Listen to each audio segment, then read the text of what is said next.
Aloha, welcome to Think Tech, where we are raising public awareness on technology, energy, diversity, and globalism.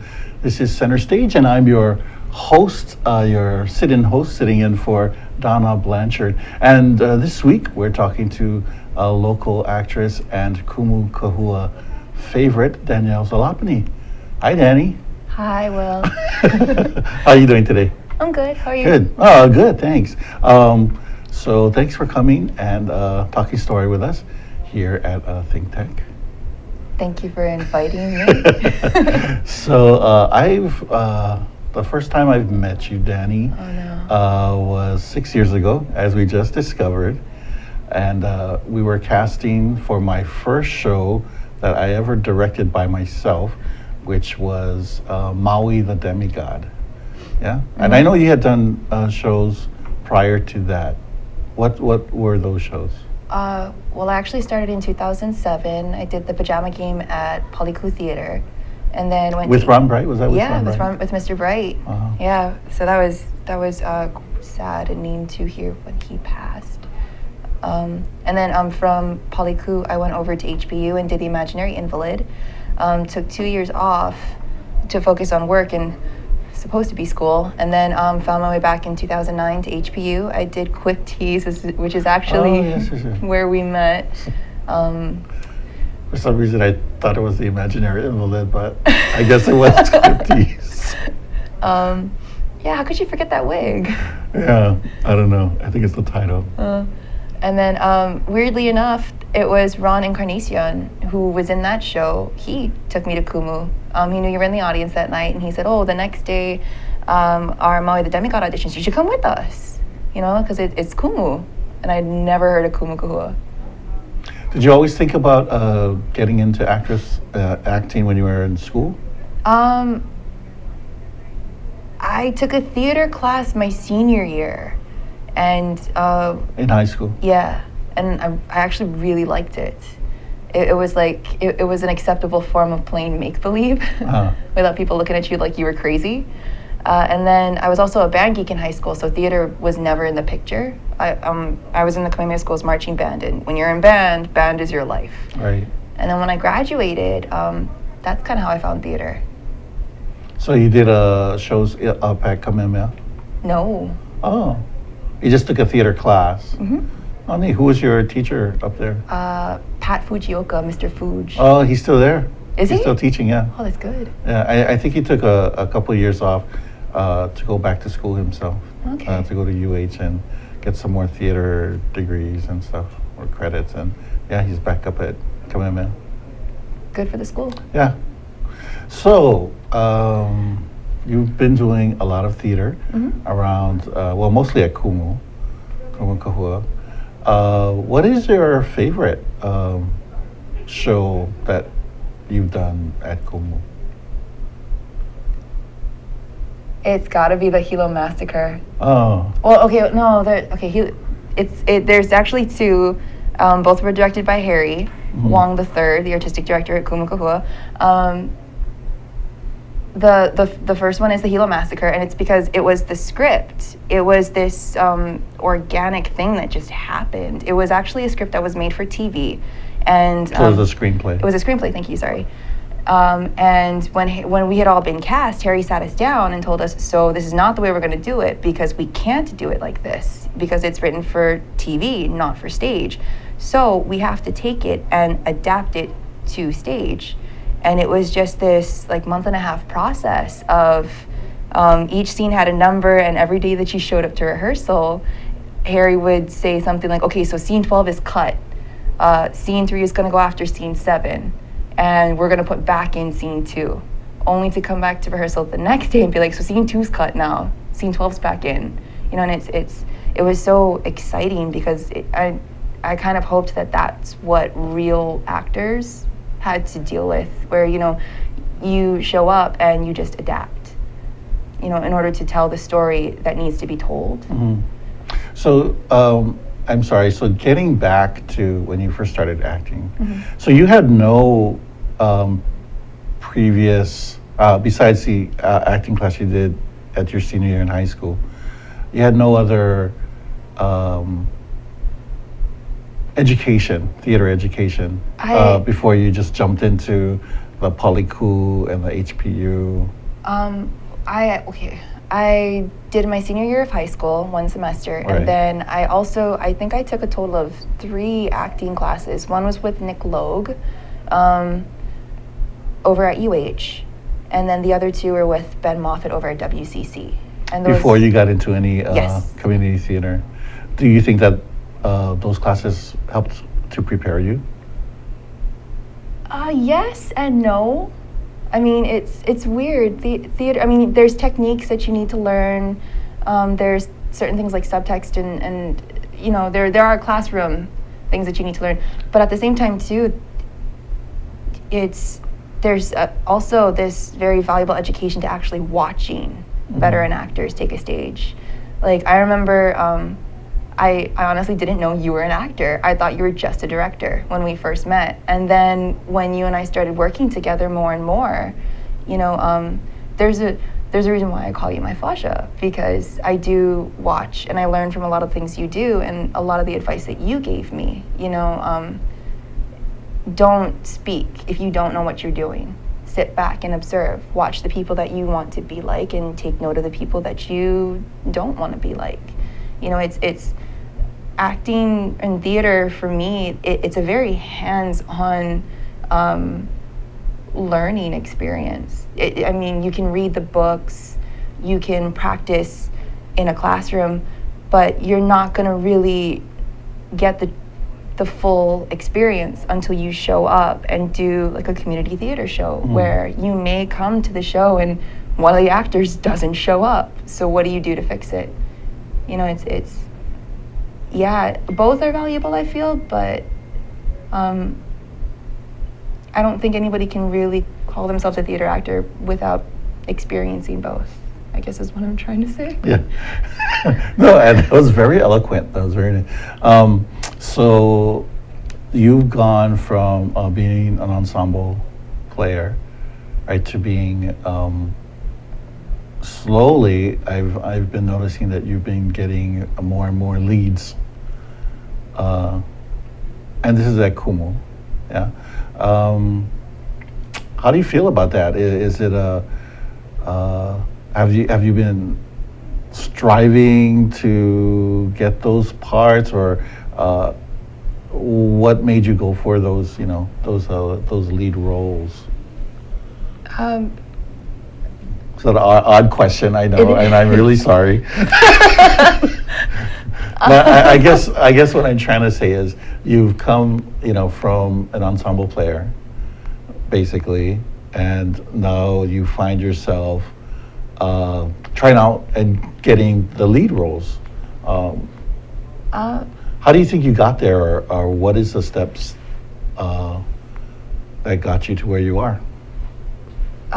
It was doing Lee Cataluna's Flowers of Hawaii, actually, which we played father and daughter in.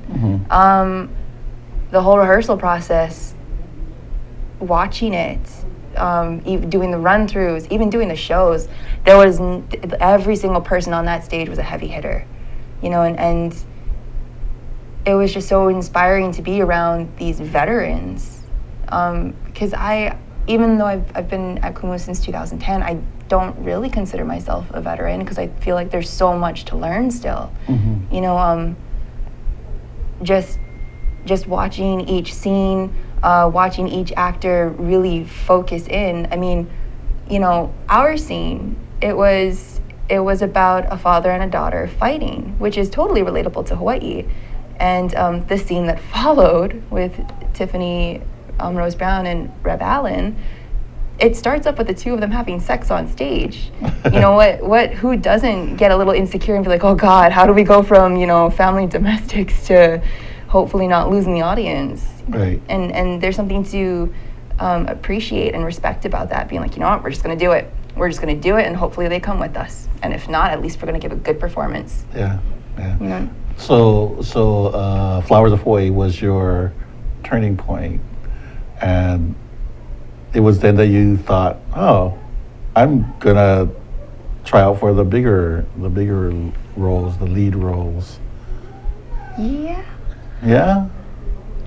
Yeah, I think so. What was after? When was Wilcox shot? Or Wilcox's shot was before. was before that? That you kind of had a lead.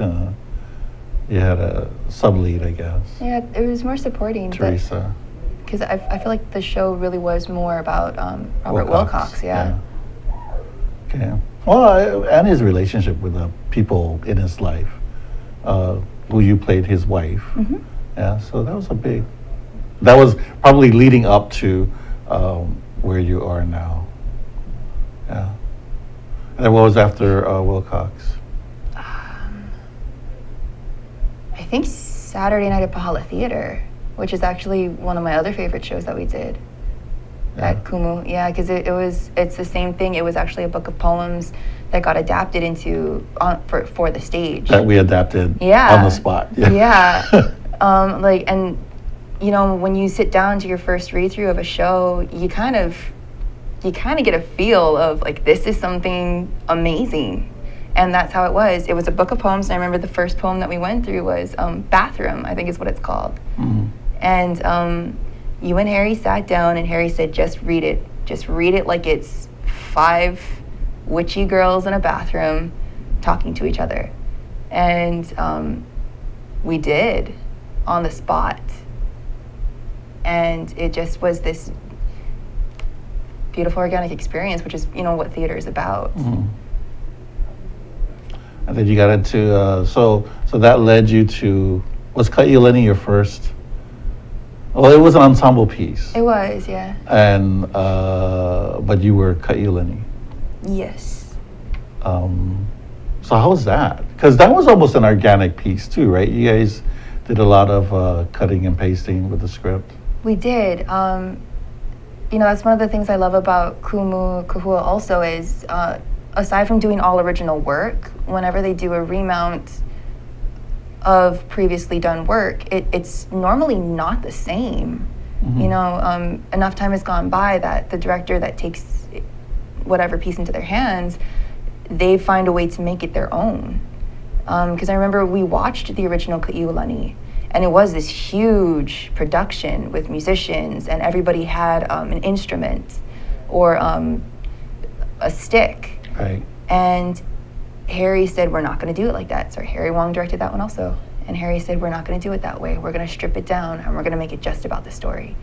And I feel like by doing that, it made it that much more heartbreaking. So no crutches. No. No crutches, No crutches. In this Kahele, no sticks, nothing to lean on. No, just acting. Nice. So do you think you'll be going into like other theaters or are you just wanting to do Kumu Kahua? I really do kind of just love doing theaters shows at Kumu, honestly. I mean, I have done shows at TAG, Mm-hmm. and yeah, remember that? But the other thing too is I love Kumu's mission statement. You know, plays about Hawaii's people, for Hawaii's people, by Hawaii's people. You know, when you step into the theater and you get ready to do a show, it's the first time that it's going to be seen. Mm-hmm. You know, that's the first time the character is being embodied by somebody. You know, and to see a local production, you know, that like is about the life here in Hawaii, or you know what you've lived or what your friends have lived or your family. That's kind of a cool thing too. It is. I mean, it's our own Iceman Cometh, or you know, Death of a Salesman. So stay right there. We're gonna take a break. We'll be back in a minute, and I'm talking with Danielle Zalopany, and this is Center Stage. Hi, my name's Cindy Matsuki, and I host the show High Growth with HTDC on Think Tech Hawaii. This is the show where we talk about all things tech, innovation, entrepreneurship, and manufacturing, because there's so many things going on in Hawaii and more people should know about them. So this is the program that you can come and find out about all the things happening in Hawaii. And this show also airs on Olelo 54 along with Think Tech Hawaii. And it broadcasts live every other Tuesday at 3 p.m. So don't forget, check out the show Tuesday, 3 p.m. every other week. High Growth with HTDC. Thanks. This is Alice Lee Hagan, host of Think Tech Hawaii Business Education Spotlight. My show here at Think Tech Hawaii is every Thursday from 3 to 4 in the afternoon.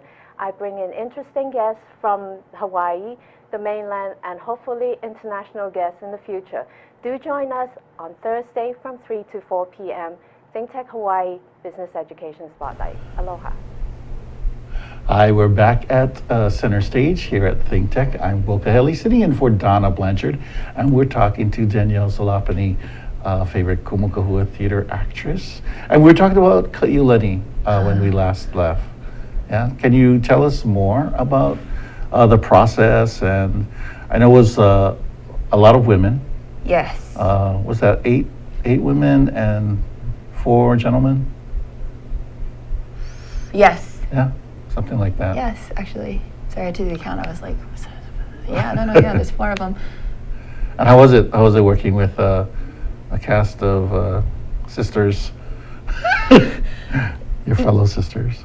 Actually, that's kind of what it became at the end. When you tell a story like that, like Ka'iulani's, which is so sad and tragic, you kind of all bond together over the sadness. I know that sounds weird, because we all did talk about it. There would be some nights where we would all just be physically and emotionally exhausted, because to just feel those things every night, and that's what you're supposed to do when you do theater. Harry calls it being a warrior of the heart, or sorry, an athlete of the heart. And it's because, you should be able to feel all those things every night that you have to do the show, and just feeling the heartbreak that Ka'iulani went through. Like 4 of us embodied her. There was an 11-year-old girl, Summer, and then the teenage one was split between Domina Hoffman and Amanda Stone, and then I played her right before she passes. Going back to the teenage Domina and Amanda, why was that part split? Just to clarify. It was because at that point in her life, Ka'iulani had been shipped off to Scotland, I think, or England, to get a European education. Her mother had just died, and her father wanted her to continue to be cultured, because there was the hopes that one day she was going to take the throne of the Hawaiian monarchy. And when she leaves, it's almost as if the way the play is written, she kind of goes through this split where she feels obligated to stay connected to her Hawaiian heritage, and that is Ka'iulani, that was played by Domina. But there's also this whole new world of possibility and just European culture, and so much more than a little rock in the ocean. And that was Victoria, her Christian given name, I think is what it is, and that was Amanda. So that whole section was supposed to show Ka'iulani at odds with herself, trying to figure out where she fit in the world. So it was to give the audience 2 different viewpoints. Yes. Of the same character, trying to relate to both sides of her heritage. Yeah. And then at the same time too, Annie Lipscomb played Queen Liliuokalani, and she just was this amazing force on stage. I mean, to take a stage with Annie, there's no experience. Like, she just brings this whole presence and this air of regalness.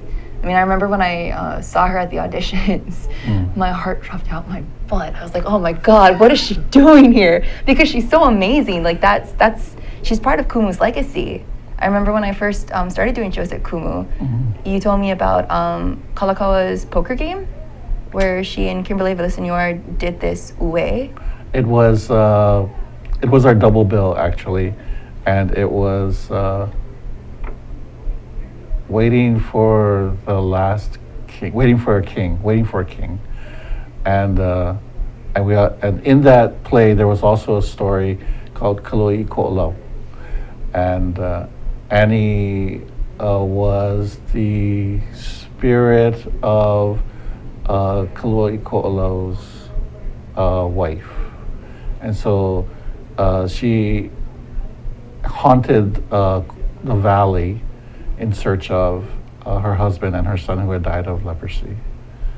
And well, that's the way this author interpreted, the playwright interpreted, and in that story, we had chanters, and the chanters uwe'd, and Annie taught us how to uwe, and which is a whale, a Hawaiian whale, W-A-I-L, and it's very emotional when you get into your na'au, and you just bring it up and you just let it out, and yeah. So anyway. No, and what you told me about it was, and you weren't the only one that told me about it.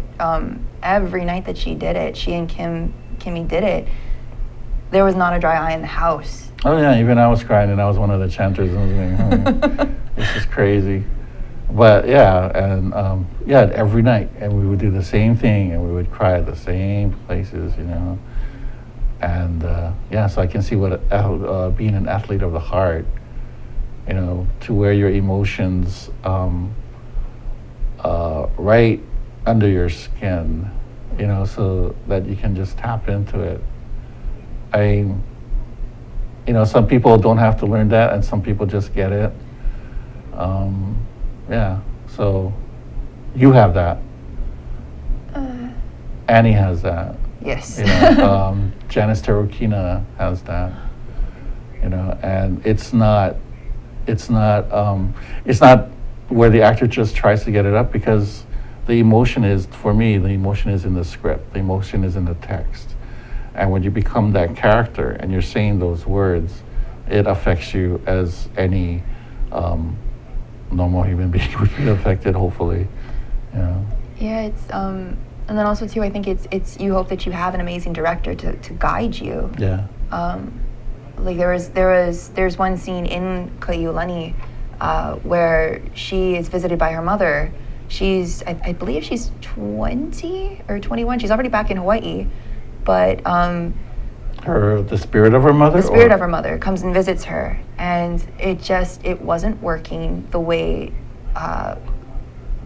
Karen Kalena-Lobel and she's the woman who played the mother. Like. Yes, Like.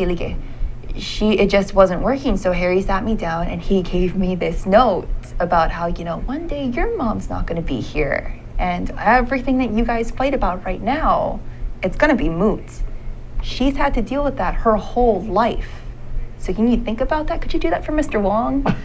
And once he said that, for some odd reason something clicked, and ever since then it was effortless to just let that emotion flow. Has it changed your relationship with your mom? It did. Like, she came to see she and my dad are so sweet. They came to see the show 3 times, and then it just so happened one night where they were sitting, she sat right behind Like. And I didn't look at Like. I looked past her to my mom, and it just brought this completely different level of emotion to the scene, where I'm surprised both of us got through it. Wow. But yeah, that's the crazy thing about theater. Sometimes you're just you're captive to your emotions. Wow. Are you gonna cry right now? No. Cry. Are you gonna cry? Okay, no. I see. I see, because you. Oh, I'm making you cry. Typical, blame me. Yeah, Go ahead. So what else? So now you're not only doing theater, right? You started to do commercials and film. And have you done any independent films? Yes. Okay, so you're doing independent films, and can we talk about the Hawaii Five-0 thing?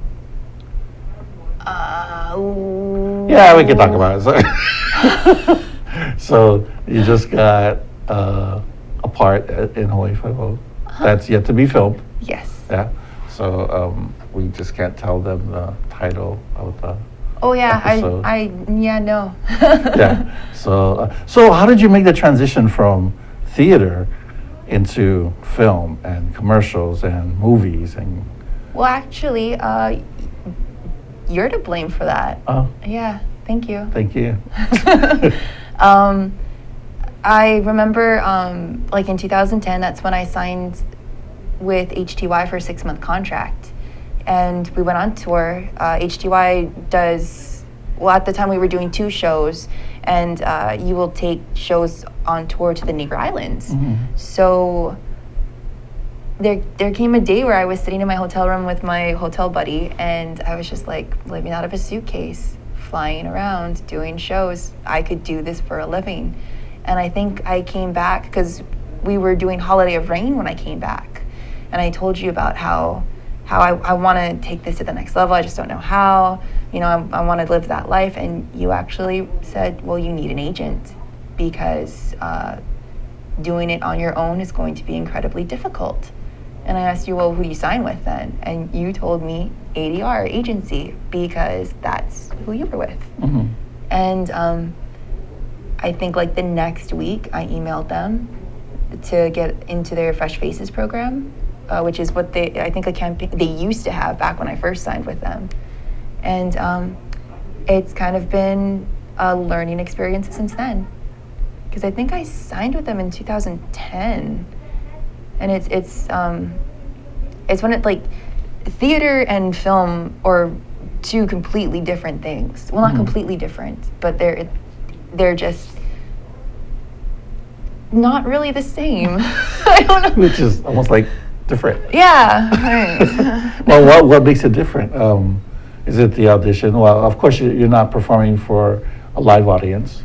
You don't have to go 4 days a week for 5 weeks. What else? You don't have to Do warm-ups. yeah, you don't really have to rehearse, as the rehearsal process isn't that long. No. Right? I mean, they give you a script. You learn the highlight your lines. lines. Do you go to rehearsal for those lines? Nope, you show up, you walk it through, and then you typically film like 30 minutes later. It blew my mind how fast. The first commercial I booked was a Moby PCS commercial, and it blew my mind how fast it was. They flew in the spokesmodel from LA. She was still learning her lines because they told her the night before that her lines had changed. Is that the girl with the glasses? Yeah. Oh, I thought she was local. Yeah, I thought so too. And then she told me they actually did a spokesmodel search in LA. They found her, and so they've just been flying her down when they were doing commercials. Oh. But yeah, so I felt so bad for her because they told her the lines changed the night before. She showed up to set and they told her the lines changed again. So it was me and 2 other girls, and she was sitting right here. And she was she sat there and she looked like she was just this nervous wreck because she was doing this and she was shaking, and it's because that was her way of memorizing. And That was her process. That was her process. And that's another cool thing too. Like everything it's really learn as you go. For me, I've found that, I don't know if this is just a coincidence, but normally when I book things, it's because I get to sit and play Tsum before I go in for my audition. It's a game on your phone. Yes. It's a Disney game. But it's I don't know what it is. It's this weird calming thing that I do because I already know my lines. I show up already ready to do it, and then I sit down and I'll play like 3 games, and then I'll sit and I'll be like, all right, I'm ready. Whenever we're gonna go. Yeah, everybody has their different processes. Yeah. Which is cool. Like once you find your process, whatever's gonna help you focus and lock in, that's when you know you're growing, you're learning. Yeah. Well, at least you're not a lazy actor, as I've heard that go around. And that's good because you do your work and you report to set and you're ready to go. So, some directors would love that. They would love not the lazy actor. Yay. But as you say, everybody has their process. So, as long as you bang it out when you need to on the time of the performance, you just bang it out. Yeah. But anyway, let's see. Okay, well, when we come back, we'll talk about what you're doing now and all that stuff. Okay. Okay? Okay. Hey, this is Think Tech Center Stage. Will Kahele talking to Danielle Zalopany, and we'll be right back. Hi, I'm your host on Think Tech Asia, Bill Sharp. I look forward to you joining us each Monday between 4 and 5 o'clock when we film right here in our studio in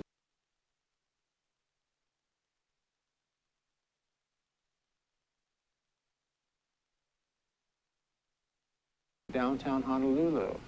The show, Think Tech Asia, focuses on contemporary events in Asia. And by Asia, we mean anything from Hawaii, south to Australia and New Zealand, west to Pakistan, and as far north as the Russian Far East. Clearly, this is one of the most economically dynamic centers of the world, and we bring you up to date on what's going on in a whole host of countries in this very vital region. We look forward to seeing you. Aloha. Mahalo for watching Think Tech Hawaii.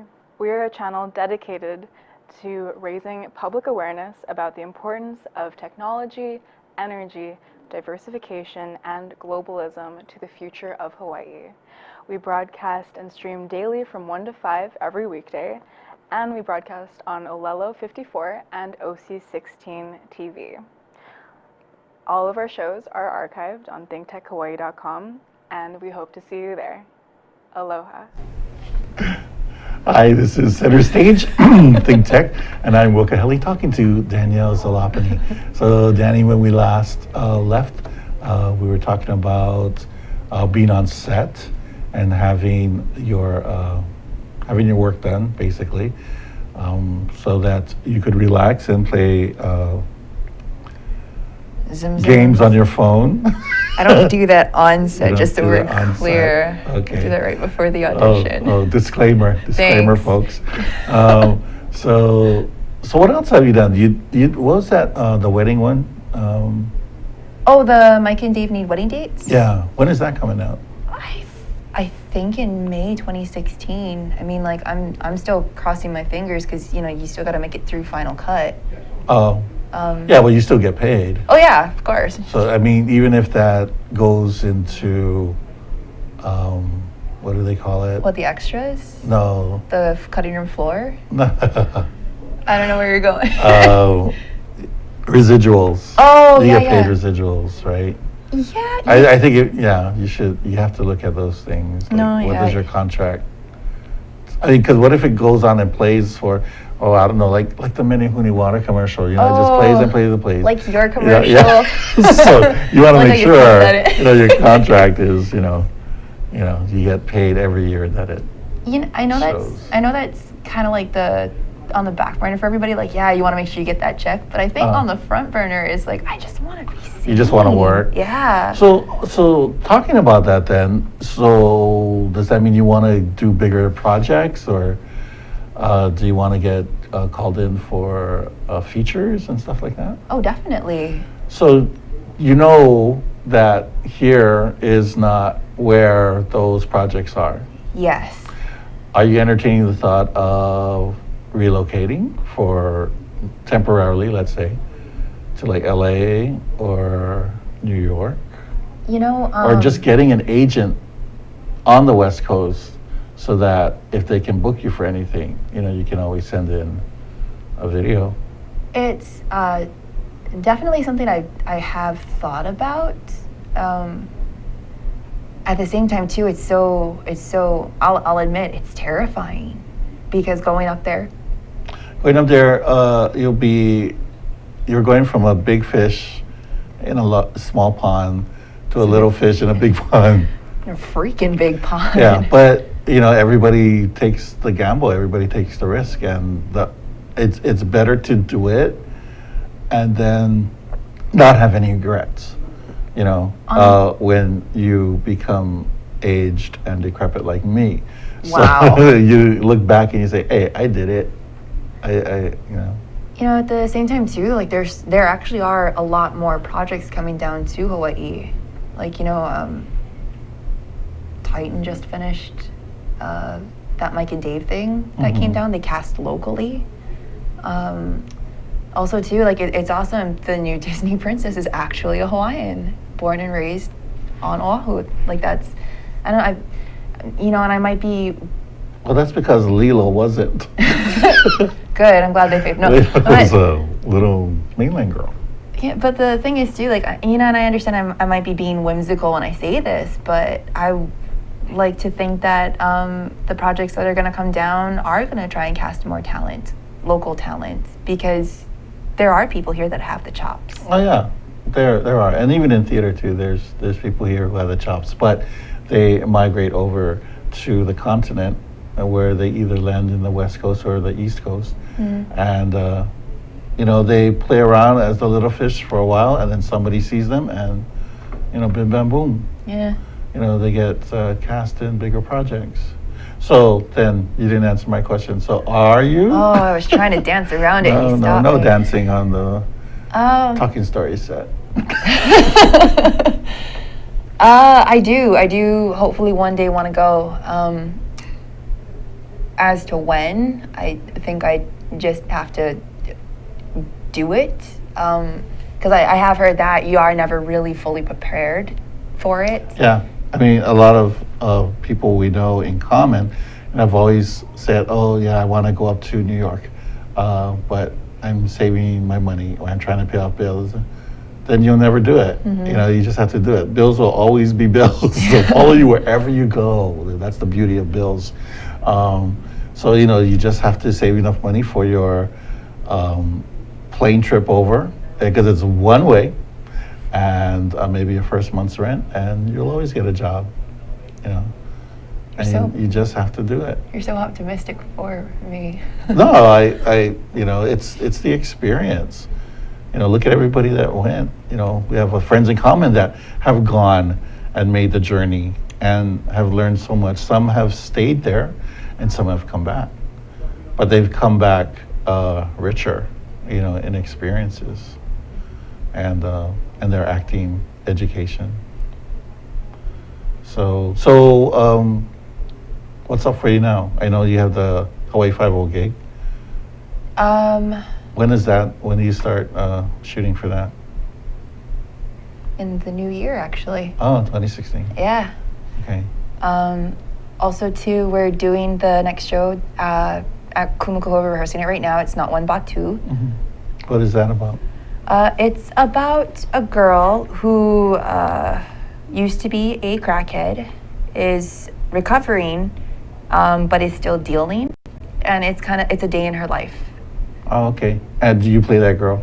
I play that girl. Oh, and what is this girl's name? This girl's name is Honey Girl. Honey Girl. Yeah, Honey Girl.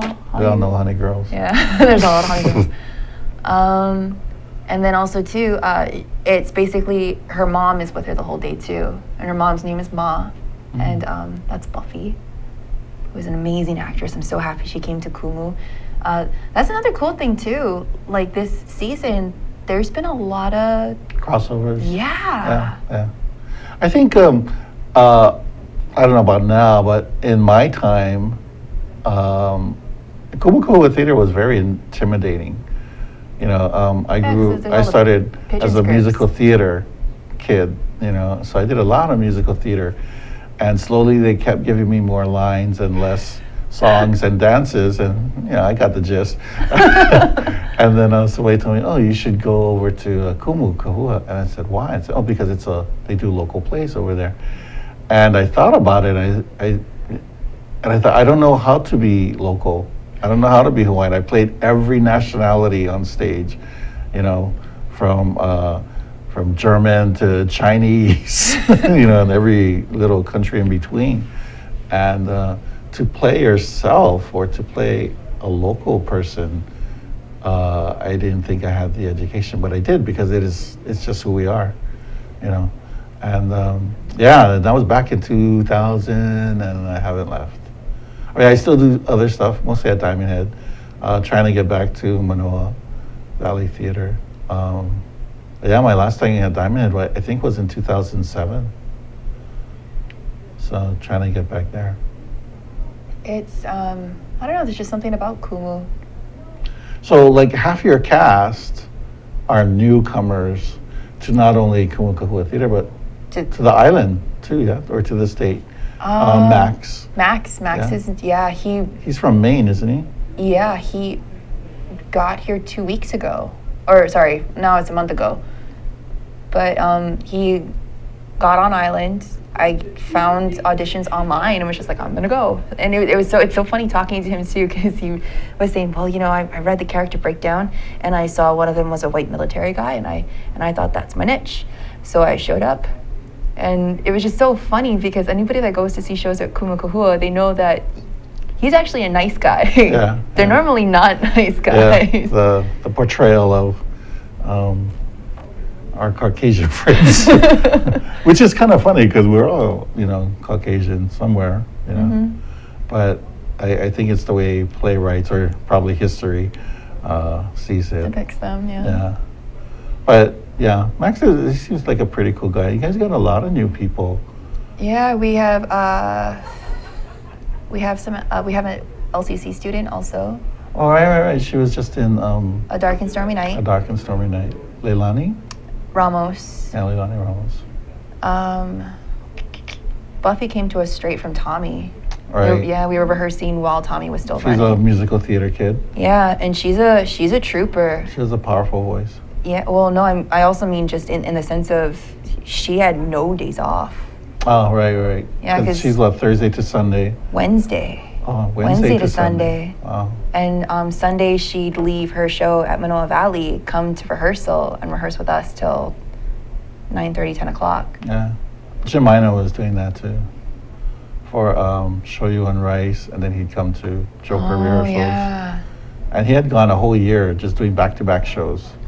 So it's a good break that he's taking right now. I just saw pictures of him in New York at Rockefeller Plaza at the skating rink with the big tree. You know, it's kind of like, I don't think you've really lived until you've done that though. Or go to New York? No, I Oh, mean, do back-to-back shows. Yeah. Like, I don't think you've done theater right unless Yeah, but it's for a younger actor to do that. You've done back-to-back shows. But I was younger, and I don't do back-to-back anymore because it makes you crazy. You don't see anybody, you know, and Except nobody your asks you to cast. go out anymore because I have rehearsal. Yeah. I have a show. I have rehearsal. So, yeah, back-to-backs is good. Back-to-backs is good because it keeps you on your toes, you know. But yeah, there's something to be said for being choosy, being picky, and you know, just taking what or trying out for what you want, auditioning for what you want. Yeah, I gotta say, when I was first starting, I kind of did shows based on who was gonna be in the next show. Mm-hmm. Yeah, and that's how it is when you're ensemble. You know, you just want to play with your friends, and you just want to share the moments, I guess, and just have fun and watch each other grow. Mm-hmm. You know, just like when you guys did that Ghost in the Play Gear. You know, and you and Lisa, you know, were the two prostitutes, and the last night she ran over to your window and we pulled your played, hair, and you yeah. guys had a fight. She and yanked me out of very that window entertaining. so hard. So entertaining. No, and it was so fun because I didn't know what she was doing. What triggered it was I called her old in front of the audience because we were the pre-show, and I heard and then I heard like because where the way the stage was, I couldn't see her, so all I heard was like this. Her footsteps. Yeah, and I'm like, what is going? And then she comes around the corner and she grabs me, like literally grabs me by my hair and throws me. And I was just like, what is going on? She looks at me and she goes, okay. And then she throws herself across the window, making it look like I kicked her. And I was like, oh, I get it. So I got up and we played. So what would be your advice on to our younger audience who wants to come in and wants to do the acting thing, but they think like you, nah, I can't do it. I'll just do a class or a semester. What would be your advice to them if they were sitting right there? Just go. No, I'm serious. Like you're not always gonna get cast, you know, and of course it's gonna suck. I've auditioned for shows that I didn't get cast in. One of them was the Glass Menagerie at HPU. I did my research, I built a character, I did the whole thing, only to have the director, Joyce Maltby, say that Was I not supposed to say that? It's okay. Okay. Either way, I wasn't right for the part, and it was heartbreaking. You know, because I had done all the homework, and in my mind I couldn't figure out what I had done wrong, and you know, like later on you realize it's not what you did wrong. Yeah. It's just you didn't fit the part for whatever reason. Yeah. For whatever reason, and as soon as you let go of that, as soon as you let your ego go and say, you know, they'll have a good show. I mean, fight for it. If you want the part, they would fight have for had a it. better show if they asked me. But yeah, But whatever. you have to learn that, you know, it's not always going to be, the odds will not always be in your favor. Yeah. You know, sometimes you'll get it and sometimes you don't. But when you get it, it is sweet. It is. It is sweet. You know, don't walk into something feeling like somebody owes you something. Don't expect to be given something. Yeah. Because that's just the nature of the beast. Nobody really owes you anything. Right. You show up and you fight for your part. Yeah. You know, and even if they say no, it's only going to make you stronger. It's only going to make you better. And eventually, someone will say yes. That's it. Well, thanks, Danny, for talking with us here at Talking Story, center stage at Think Tech. So then, everybody, we'll see you next time. And be careful out there, and season's greetings. Aloha.